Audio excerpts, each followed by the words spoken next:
Hello ವಿದ್ಯಾರ್ಥಿಗಳೇ, ಈ ಒಂದು ವಿಡಿಯೋದಲ್ಲಿ ನಾವು Haveri university 4th semester Kannada subject ನಲ್ಲಿ ಬರುವಂತಹ ಎರಡನೇ ಲೆಸನ್ ಏನಿದೆ, ಅಂಧರ ಬಾಳಿನ ಬೆಳಕು, ಪದ್ಮಭೂಷಣ ಡಾಕ್ಟರ್ ಪಂಡಿತ್ ಪುಟ್ಟರಾಜ ಗವಾಯಿಗಳು. ಸೊ ಈ ಲೆಸನ್ ಮೇಲೆ ಕೇಳುವಂತಹ 2, 5 ಮತ್ತು 10 ಅಂಕದ ಪ್ರಶ್ನೆಗೆ ಯಾವ ಉತ್ತರಗಳನ್ನ ಬರೀಬೇಕು ಅನ್ನೋದನ್ನ ಈ ವಿಡಿಯೋದಲ್ಲಿ ಡಿಸ್ಕಷನ್ ಮಾಡೋಣ. ಸೊ ಮೊದಲನೇದು 2 marks ಗೆ ಸಂಬಂಧಪಟ್ಟಂತೆ question with answer. Doctor Rajashekar Shankarappa Danareddy ಅವರ ಜನನ ಮತ್ತು ಜನ್ಮ ಸ್ಥಳವನ್ನ ತಿಳಿಸಿ. ಡಾಕ್ಟರ್ ರಾಜಶೇಖರ್ ಶಂಕರಪ್ಪ ದಾನರೆಡ್ಡಿ ಅವರು 1 ಜುಲೈ 1962 ಗದಗ ಜಿಲ್ಲೆಯ ರೋಣ ತಾಲೂಕಿನ ಬೆಳವಣಿಗೆ ಗ್ರಾಮದ ರೈತ ಕುಟುಂಬದಲ್ಲಿ ಜನಿಸಿದರು. ಲೇಖಕರು ತಮ್ಮ ಪ್ರಾಥಮಿಕ ಮತ್ತು ಮಾಧ್ಯಮಿಕ ಶಿಕ್ಷಣವನ್ನು ಎಲ್ಲಿ ಪೂರೈಸಿದ್ದಾರೆ? ಲೇಖಕರು ತಮ್ಮ ಪ್ರಾಥಮಿಕ ಶಿಕ್ಷಣವನ್ನ ಹುಟ್ಟಿದ ಊರು ಬೆಳವಣಿಗೆಯಲ್ಲಿ ಮತ್ತು ಮಾಧ್ಯಮಿಕ ಶಿಕ್ಷಣವನ್ನ ನರಗುಂದ ತಾಲೂಕಿನ ಕೊಣ್ಣೂರಿನಲ್ಲಿ ಪೂರೈಸಿದ್ದಾರೆ. ಡಾಕ್ಟರ್ RS ದಾನರೆಡ್ಡಿ ಅವರ ಉನ್ನತ ಶಿಕ್ಷಣದ ವಿವರ ಬರೆಯಿರಿ. ಇವರು ಧಾರವಾಡದ ಕರ್ನಾಟಕ ಮಹಾವಿದ್ಯಾಲಯದಿಂದ BA ಪದವಿಯನ್ನ ಪ್ರಥಮ ವರ್ಗದಲ್ಲಿ ಉತ್ತೀರ್ಣರಾಗಿದ್ದಾರೆ. ನಂತರ ಕರ್ನಾಟಕ ವಿಶ್ವವಿದ್ಯಾಲಯದ ಡಾಕ್ಟರ್ RC ಹಿರೇಮಠ ಕನ್ನಡ ಅಧ್ಯಯನ ಪೀಠದಲ್ಲಿ ಸ್ನಾತಕೋತ್ತರ MA ಪದವಿಯನ್ನು ಪೂರೈಸಿದ್ದಾರೆ. ಲೇಖಕರು ಯಾವ ವಿಷಯದ ಮೇಲೆ ಯಾರ ಮಾರ್ಗದರ್ಶನದಲ್ಲಿ PhD ಪಡೆದಿದ್ದಾರೆ? ಇವರು ಡಾಕ್ಟರ್ BV ಯಕ್ಕುಂಡಿಮಠ ಅವರ ಮಾರ್ಗದರ್ಶನದಲ್ಲಿ ಹಾನಗಲ್ ಶಿವಯೋಗಿಗಳ ತಂದು ಅಧ್ಯಯನ ಎಂಬ ವಿಷಯದ ಮೇಲೆ ಪ್ರಬಂಧ ಮಂಡಿಸಿ ಸುವರ್ಣ ಪದಕದೊಂದಿಗೆ PhD ಪದವಿ ಪಡೆದಿದ್ದಾರೆ. ಲೇಖಕರ ಸುದೀರ್ಘ ವೃತ್ತಿ ಜೀವನದ ಅನುಭವವನ್ನು ಸಂಕ್ಷಿಪ್ತವಾಗಿ ವಿವರಿಸಿರಿ. ಇವರು 1992 ಗದಗಿನ ಪಂಡಿತ ಪಂಚಾಕ್ಷರಿ ಗವಾಯಿಗಳ ಕಲಾ ಮಹಾವಿದ್ಯಾಲಯದಲ್ಲಿ ಕನ್ನಡ ಉಪನ್ಯಾಸಕರಾಗಿ ಸಹಾಯಕ ಪ್ರಾಧ್ಯಾಪಕರಾಗಿ ಸೇವೆ ಸಲ್ಲಿಸಿ ಪ್ರಸ್ತುತ ಕಳೆದ 33 ವರ್ಷಗಳಿಂದ ಪ್ರಾಚಾರ್ಯರಾಗಿ ಸೇವೆಯನ್ನು ಸಲ್ಲಿಸುತ್ತಿದ್ದಾರೆ. ಇತ್ತೀಚೆಗೆ ಕರ್ನಾಟಕ ಸರ್ಕಾರವು ಲೇಖಕರನ್ನ ಯಾವ ಜವಾಬ್ದಾರಿಗೆ ನೇಮಕ ಮಾಡಿದೆ? ಲೇಖಕರನ್ನ ಶೈಕ್ಷಣಿಕ ಮತ್ತು ಸಾಹಿತ್ಯದ ಸೇವೆಯನ್ನು ಪರಿಗಣಿಸಿ ಕರ್ನಾಟಕ ಸರ್ಕಾರವು ಇತ್ತೀಚೆಗೆ ಅವರನ್ನ ಗದಗ ಜಿಲ್ಲೆಯ ಕನ್ನಡ ಜಾಗೃತಿ ಸಮಿತಿಯ ಸದಸ್ಯರಾಗಿ ನೇಮಕ ಮಾಡಿದೆ. ಗವಾಯಿಗಳ ಜನನ ಮತ್ತು ಜನ್ಮಸ್ಥಳವನ್ನ ತಿಳಿಸಿ.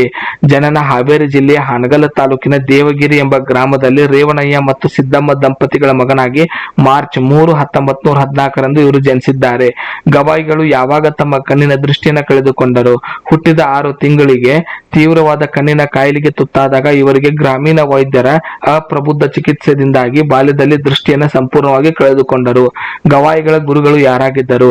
ಗುರು ಲಿಂಗೈಕ್ಯ ಪಂಡಿತ್ ಪಂಚಾಕ್ಷರಿ ಗವಾಯಿಗಳು ಇವರ ಗುರುಗಳಾಗಿದ್ದರು. ಯಾವಾಗ ಇವರು ಅಧಿಕಾರವನ್ನು ವಹಿಸಿಕೊಂಡರು?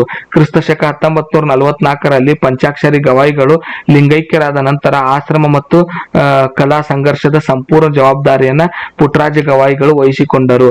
ಗವಾಯಿಗಳ ಧ್ಯೇಯ ವ್ಯಾಖ್ಯೆ ಯಾವುದಾಗಿತ್ತು? ಗುರು ಸೇವೆಯೇ ಪರಮಧರ್ಮ ಮತ್ತು ಅಂಧರ ಬದುಕಿಗೆ ಬೆಳಕಾಗುವುದು ಎಂಬ ಧ್ಯೇಯದೊಂದಿಗೆ ಆಶ್ರಮದ ಕಾರ್ಯಗಳನ್ನು ಇವರು ನಡೆಸಿದರು. ಗವಾಯಿಗಳು ಸ್ಥಾಪಿಸಿದ ನಾಟಕದ ಸಂಘ ಯಾವುದು? ಶ್ರೀ ಗುರುಕುಮಾರ ನಾಟ್ಯ ಸಂಘ. ಗವಾಯಿಗಳ ಪ್ರಸಿದ್ಧ ನಾಟಕಗಳು ಯಾವುವು? ಸ್ವತಃ ಗವಾಯಿಗಳೇ ಬರೆದು ನಿರ್ದೇಶಿಸಿದ ಶಿವಶರಣಿ ಸೋದರ ಕನ್ನದೇವ, ಗುರುಕುಮಾರ ಚರಿತ್ರೆ ಹಾಗೂ ನೇಸರಗಿ 3ನೇ ಬಸವಣ್ಣ ಮುಂತಾದ ನಾಟಕಗಳು ಜನಪ್ರಿಯವಾಗಿವೆ. ಗವಾಯಿಗಳಿಗೆ ದೊರೆತ ಪ್ರಮುಖ ಪ್ರಶಸ್ತಿಗಳು ಯಾವುವು? ಪದ್ಮಭೂಷಣ ಮತ್ತು ಗೌರವ ಡಾಕ್ಟರೇಟ್. ಗವಾಯಿಗಳು ಆರಂಭಿಸಿದ ಪ್ರಮುಖ ಮಾಸಪತ್ರಿಕೆಗಳು ಯಾವುವು? ಸಾಹಿತ್ಯ ಮತ್ತು ಧಾರ್ಮಿಕ ಚಿಂತನೆಯನ್ನು ಪ್ರಸಾರ ಮಾಡಲು ಪ್ರಸಾದ ಮತ್ತು ಪಂಚಾಕ್ಷರಿ ವಾಣಿ ಎಂಬ ಮಾಸಪತ್ರಿಕೆಗಳನ್ನ ಇವರು ಪ್ರಾರಂಭಿಸಿದರು. ಗವಾಯಿಗಳು ಯಾವಾಗ ಮರಣ ಹೊಂದಿದರು? 2010 ಇಸ್ವಿಯ ಸೆಪ್ಟೆಂಬರ್ 17 ಶುಕ್ರವಾರದಂದು ಪರಂಜ್ಯೋತಿಯಲ್ಲಿ ಇವರು ಲೀನರಾದರು. ಗವಾಯಿಗಳಿಗೆ ಇದ್ದ ಬಿರುದು ಯಾವುದು? ಕಲಾಭಿಮಾನಿಗಳು ಇವರಿಗೆ ಪುರಾಣ ಪ್ರವಚನ ಚಕ್ರವರ್ತಿ ಎಂಬ ಬಿರುದು ನೀಡಿ ಗೌರವಿಸಿದರು. ಇನ್ನು ಲೇಖಕರ ಪರಿಚಯ. 5 ಅಂಕಕ್ಕೆ ಯಾವಾಗಲೂ ಲೇಖಕರ ಪರಿಚಯ ಬರುತ್ತೆ. ಜನನ ಮತ್ತು ಸ್ಥಳ. ಡಾಕ್ಟರ್ ರಾಜಶೇಖರ್ ಶಂಕರಪ್ಪ ದಾನರೆಡ್ಡಿ ಅವರು 1 ಜುಲೈ 1962 ಗದಗದ ಜಿಲ್ಲೆಯ ರೋಣ ತಾಲೂಕಿನ ಬೆಳವಣಿಗೆ ಗ್ರಾಮದ ರೈತ ಕುಟುಂಬದಲ್ಲಿ ಜನಿಸಿದರು.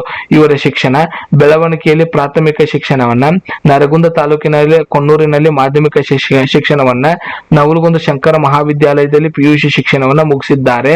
ಉನ್ನತ ಶಿಕ್ಷಣವನ್ನ ಧಾರವಾಡದ ಕರ್ನಾಟಕ ಮಹಾವಿದ್ಯಾಲಯದ BA ಪದವಿಯನ್ನ, ಕರ್ನಾಟಕ ವಿಶ್ವವಿದ್ಯಾಲಯ ಡಾಕ್ಟರ್ RC ಹಿರೇಮಠ ಕನ್ನಡ ಅಧ್ಯಯನ ಪೀಠದಿಂದ ಸ್ನಾತಕೋತ್ತರ MA ಪದವಿಯನ್ನು ಪಡೆದಿದ್ದಾರೆ. ಡಾಕ್ಟರೇಟ್ ಪದವಿಯನ್ನ BV ಯಕ್ಕುಂಡಿಮಠ ಅವರ ಮಾರ್ಗದರ್ಶನದಲ್ಲಿ ಹಾನಗಲ್ ಶಿವಯೋಗಿಗಳಿಗೆ ತಂದು ಅಧ್ಯಯನ ವಿಷಯದ ಮೇಲೆ ಪ್ರಬಂಧ ಮಂಡಿಸಿ ಸುವರ್ಣ ಪದಕದೊಂದಿಗೆ PhD ಪದವಿ ಮಾಡಿದ್ದಾರೆ. ಇವರ ವೃತ್ತಿ ಜೀವನ 1992 ಗದಗದ ಪಂಡಿತ್ ಪಂಚಾಕ್ಷರಿ ಗವಾಯಿಗಳ ಕಲಾ ಮಹಾವಿದ್ಯಾಲಯದಲ್ಲಿ ಕನ್ನಡ ಉಪನ್ಯಾಸಕರಾಗಿ ಸಹಾಯಕ ಪ್ರಾಧ್ಯಾಪಕರಾಗಿ ಸೇವೆ ಸಲ್ಲಿಸಿ ಪ್ರಸ್ತುತ ಕಳೆದ 33 ವರ್ಷಗಳಿಂದ ಪ್ರಾಚಾರ್ಯರಾಗಿ ಕಾರ್ಯನಿರ್ವಹಿಸುತ್ತಿದ್ದಾರೆ. ಇತರ ಪ್ರಮುಖ ಗ್ರಂಥಗಳು: ಪುಟ್ಟರಾಜ ಗವಾಯಿಗಳ ಸಂಸ್ಮರಣಾ ಗ್ರಂಥ ಶತನಮನ. ಲೇಖನಗಳು: ವಿಶ್ವವಿದ್ಯಾಲಯದ ಕರ್ನಾಟಕ ಭಾರತಿ, ಶಿಕ್ಷಣ ಸೌಧ, ಸೃಜನ ಮುಂತಾದ ಪತ್ರಿಕೆಗಳಲ್ಲಿ ಇವರ ಲೇಖನಗಳು ಪ್ರಕಟವಾಗಿವೆ. ಸಂಸ್ಥೆಗಳಲ್ಲಿ ಸೇವೆ: ಗದಗ ಜಿಲ್ಲೆಯ ಶರಣ ಸಾಹಿತ್ಯ ಪರಿಷತ್ತಿನ ಕಾರ್ಯದರ್ಶಿಯಾಗಿ ಹಲವು ವರ್ಷ ಸೇವೆ ಸಲ್ಲಿಸಿದ್ದಾರೆ. ಕರ್ನಾಟಕ ವಿಶ್ವವಿದ್ಯಾಲಯ ವ್ಯಾಪ್ತಿಯ ಕನ್ನಡ ಅಧ್ಯಾಪಕ ಪರಿಷತ್ತಿನ ಕಾರ್ಯದರ್ಶಿಯಾಗಿಯೂ ಕಾರ್ಯನಿರ್ವಹಿಸಿದ್ದಾರೆ. ಮಾರ್ಗದರ್ಶನ: ಹಂಪಿ ಕನ್ನಡ ವಿಶ್ವವಿದ್ಯಾಲಯದ ಸಂಶೋಧನಾ ಮಾರ್ಗದರ್ಶಕರಾಗಿದ್ದು, ಇವರ ಮಾರ್ಗದರ್ಶನದಲ್ಲಿ 3 ಜನ ವಿದ್ಯಾರ್ಥಿಗಳು PhD ಪದವಿ ಪಡೆದಿದ್ದಾರೆ ಹಾಗೂ ಇನ್ನೂ 3 ಜನ ಅಧ್ಯಯನ ಮಾಡುತ್ತಿದ್ದಾರೆ. ಇತರ ಹುದ್ದೆಗಳು: ಕರ್ನಾಟಕ ವಿಶ್ವವಿದ್ಯಾಲಯದ ಅಭ್ಯಾಸ ಮಂಡಳಿಯ ಸದಸ್ಯರಾಗಿ ಇತ್ತೀಚೆಗೆ ಕರ್ನಾಟಕ ಸರ್ಕಾರ ಇವರನ್ನ ಗದಗ ಜಿಲ್ಲೆಯ ಕನ್ನಡ ಜಾಗೃತಿ ಸಮಿತಿಗೆ ಸದಸ್ಯರೆಂದು ನೇಮಕ ಮಾಡಿದೆ. ಇನ್ನು 10 ಅಂಕಕ್ಕೆ ಕೇಳಿದಾಗ ಯಾವ ಕೀ ಆನ್ಸರ್ಸ್ ಗಳನ್ನ ಬರಿಬೇಕು ಅನ್ನೋದನ್ನ ನೋಡ್ತಾ ಹೋಗೋಣ. ಮೊದಲು ಸಂಗೀತದ ಬೆಳಕು. ಪಂಡಿತ ಪುಟ್ಟರಾಜ ಗವಾಯಿಗಳು ಕೇವಲ ಸಂಗೀತ ಕ್ಷೇತ್ರದ ದಿಗ್ಗಜರಷ್ಟೇ ಅಲ್ಲದೆ ಸಾವಿರಾರು ಅಂಧರ ಬದುಕಿಗೆ ಆಸರೆಯಾದ ಜ್ಞಾನ ಜ್ಯೋತಿಯಾಗಿದ್ದಾರೆ. ಇವರು ಜನಿಸಿದ್ದು ಹಾವೇರಿ ಜಿಲ್ಲೆಯ ಹಾನಗಲ್ ತಾಲೂಕಿನ ದೇವಗಿರಿ ಗ್ರಾಮದಲ್ಲಿ ರೇವಣಯ್ಯ ಮತ್ತು ಸಿದ್ದಮ್ಮ ದಂಪತಿಗಳ ಮಗನಾಗಿ ಮಾರ್ಚ್ 3, 1914 ಜನಿಸಿದರು. ಇವರು ಹುಟ್ಟಿದ 6 ತಿಂಗಳಿಗೆ ತೀವ್ರವಾದ ಕಣ್ಣಿನ ಕಾಯಿಲೆಗೆ ತುತ್ತಾದರು. ಗ್ರಾಮೀಣ ವೈದ್ಯರ ಅಪ್ರಬುದ್ಧ ಚಿಕಿತ್ಸೆಯಿಂದಾಗಿ ಬಾಲ್ಯದಲ್ಲಿಯೇ ದೃಷ್ಟಿಯನ್ನು ಸಂಪೂರ್ಣವಾಗಿ ಕಳೆದುಕೊಂಡರು. ಪುಟ್ಟರಾಜರಿಗೆ ಕೇವಲ 2 ವರ್ಷವಿರುವಾಗಲೇ ತಂದೆ ತೀರಿಕೊಂಡರು. ಸೋದರ ಮಾವ ಚಂದ್ರಶೇಖರಯ್ಯನವರ ಆಶ್ರಯದಲ್ಲಿ ಇವರು ಬೆಳೆದರು. ಬಾಲಕನಿಗೆ ಸಂಗೀತದ ಮೇಲಿದ್ದ ಅತಿಯಾದ ಆಸಕ್ತಿ ಮತ್ತು ಜ್ಞಾನವನ್ನ ಚಂದ್ರಶೇಖರ ಮಾವನವರು ಗುರುತಿಸಿದರು. ಮಾವನವರು ಪುಟ್ಟರಾಜರನ್ನು ಅಂದಿನ ಪ್ರಸಿದ್ಧ ಸಂಗೀತ ಸಾಧಕರಾಗಿದ್ದ ಲಿಂಗೈಕ್ಯ ಪಂಡಿತ್ ಪಂಚಾಕ್ಷರಿ ಗವಾಯಿಗಳ ಬಳಿಗೆ ಕರೆತಂದು ಅವರ ಆಶ್ರಮಕ್ಕೆ ಒಪ್ಪಿಸಿದರು. ಪಂಚಾಕ್ಷರಿ ಗವಾಯಿಗಳು ಬಾಲಕನ ಅಂಧತ್ವವನ್ನ ಕಂಡು ಮರುಗದೆ ಈತ ಕಣ್ಣಿಲ್ಲದ ಅನಾಥನಲ್ಲ, ಜಗತ್ತಿಗೆ ಬೆಳಕು ನೀಡುವ ಸಂಗೀತದ ಜ್ಞಾನಿ ಎಂದು ಪ್ರೀತಿಯಿಂದ ಸ್ವೀಕರಿಸಿದರು.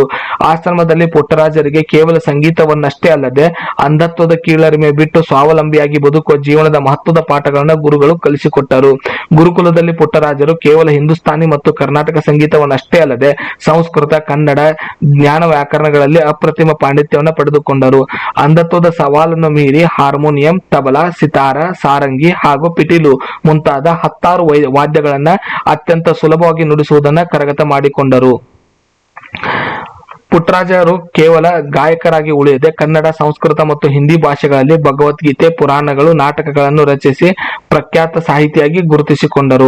ತಮ್ಮ ಗುರುಗಳಾದ ಪಂಚಾಕ್ಷರಿ ಗವಾಯಿಗಳ ಆರೋಗ್ಯ ಹದಗೆಟ್ಟಾಗ ಅವರ ನೆರಳಿನಂತೆ ನಿಂತು ಸೇವೆ ಮಾಡಿದರು.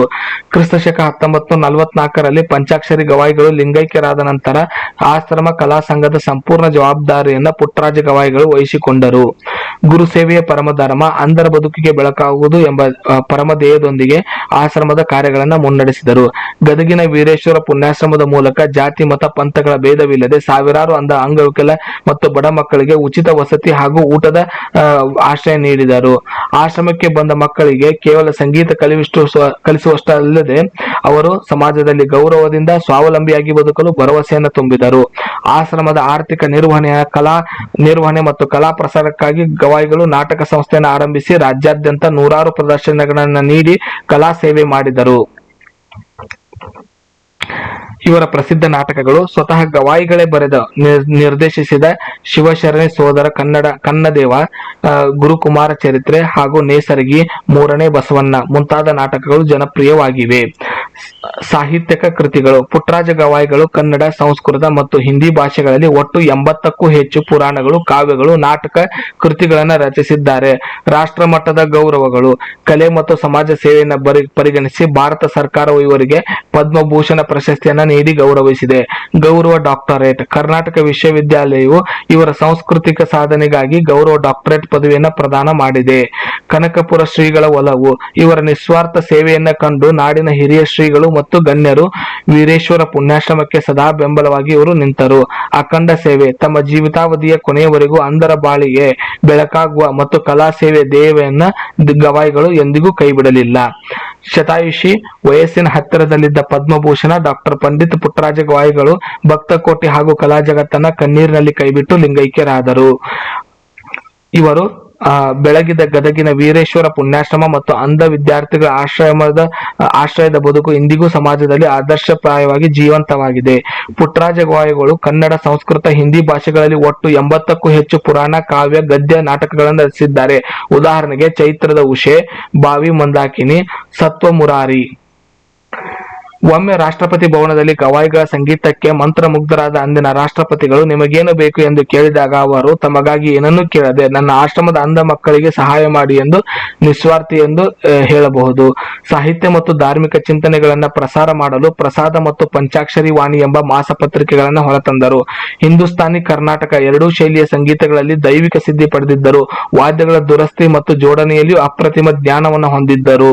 ಅಂಧರ ಬಾಳಿಗೆ ಬೆಳಕಾಗಿ ಕಲಾ ಜಗತ್ತನ್ನು ಶ್ರೀಮಂತಗೊಳಿಸಿದ ಈ ಮಹಾನ್ ಚೇತನವು 2010 ಇಸ್ವಿ ಸೆಪ್ಟೆಂಬರ್ 17ರಂದು ಶುಕ್ರವಾರದಂದು ಪರಂಜ್ಯೋತಿಯಲ್ಲಿ ಲೀನವಾಯಿತು. ಪುಟ್ಟರಾಜ ಗವಾಯಿಗಳ ಮಹೋನ್ನತ ಸಾಧನೆಯ ಸಾಕ್ಷಿಯಾಗಿ ಹುಬ್ಬಳ್ಳಿಯಲ್ಲಿ ಒಂದೇ ವೇದಿಕೆಯಲ್ಲಿ ಒಂದೇ ದಿನವರೆಗೆ 1111 ಮಹಾಪುರಾಣಗಳು ಒಟ್ಟಿಗೆ ಜರುಗಿದವು. ಕಲಾಭಿಮಾನಿಗಳು ಇವರ ಅತಿಮಾನುಷ ಕಲಾ ಸೇವೆಯನ್ನು ಮೆಚ್ಚಿ ಭಕ್ತರು ಕಲಾಭಿಮಾನಿಗಳು ಇವರಿಗೆ ಪುರಾಣ ಪ್ರವಚನ ಚಕ್ರವರ್ತಿ ಎಂದು ಬಿರುದು ನೀಡಿ ಗೌರವಿಸಿದ್ದಾರೆ. ಇವರ ಆಶ್ರಮದಲ್ಲಿ ಕಲಿತು ದೇಶಾದ್ಯಂತ ಹೆಸರು ಮಾಡಿದ ಪ್ರಸಿದ್ಧ ಶಿಷ್ಯರಲ್ಲಿ ಎಂ ವೆಂಕಟೇಶ್ ಕುಮಾರ್, ಡಿ ಕುಮಾರದಾಸ್, ಬಸವರಾಜ್ ಗೋನಾಳ್ ಹಾಗೂ BS ಮಠ್ ಮುಖ್ಯರಾಗಿದ್ದಾರೆ. ಗುಲ್ಬರ್ಗಾ ವಿಶ್ವವಿದ್ಯಾಲಯದಿಂದ ಇವರಿಗೆ ಗೌರವ ಡಾಕ್ಟರೇಟ್ ಕೊಡಲಾಗಿದೆ. ಕರ್ನಾಟಕ ಸರ್ಕಾರದ ಗಾನ ಸುಧಾ ಕೃತಿಗೆ ಕರ್ನಾಟಕ ಸಂಗೀತ ಅಕಾಡೆಮಿ ಪ್ರಶಸ್ತಿಯನ್ನು ನೀಡಲಾಗಿದೆ. ಕೇಂದ್ರ ಸರ್ಕಾರದ ಮಾನವ ಸಂಪನ್ಮೂಲ ಇಲಾಖೆಯಿಂದ ಇವರಿಗೆ ಗೌರವ ಫೆಲೋಶಿಪ್ ನೀಡಲಾಗಿದೆ. ಕರ್ನಾಟಕ ಸರ್ಕಾರದ ಅತ್ಯುನ್ನತ ಕನಕ ಪುರಂದರ ಪ್ರಶಸ್ತಿಯನ್ನು ಇವರಿಗೆ ನೀಡಲಾಗಿದೆ. ಕರ್ನಾಟಕ ಸರ್ಕಾರದ ಕ್ರಾಂತಿಕಾರಿ ಬಸವ ರಾಷ್ಟ್ರೀಯ ಪುರಸ್ಕಾರವನ್ನು ನೀಡಲಾಗಿದೆ. ಭಾರತ ಸರ್ಕಾರದಿಂದ ದೇಶದ ಪ್ರತಿಷ್ಠಿತ ಪದ್ಮಭೂಷಣ ಪ್ರಶಸ್ತಿ ಇವರಿಗೆ ಲಭಿಸಿದೆ. ಗವಾಯಿಗಳು ತಮ್ಮ ವೃದ್ಧಾಪ್ಯದಲ್ಲಿಯೂ ಆರೋಗ್ಯ ಕಾಪಾಡಲು ದಿನವೂ ಬೆಳಗಿನ ಜಾವ ತಪ್ಪದೆ ಯೋಗಾಭ್ಯಾಸ, ಪ್ರಾಣಾಯಾಮ ಮಾಡುತ್ತಿದ್ದರು.